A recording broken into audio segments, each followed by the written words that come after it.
quiet mountain town, winter covered everything in snow. The door opened, and a yellow cat stepped inside. In her mouth, a tiny red panda cub.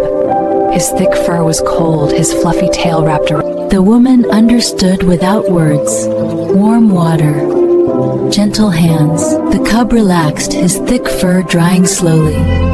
The yellow cat never moved away. Soft food was placed nearby, not the forest yet. Time passed. Winter stayed. The red panda grew stronger. Thicker fur, brighter eyes. He played with the yellow cat, chased soft shadows, and wrapped his tail around himself to sleep. To him, she wasn't a cat.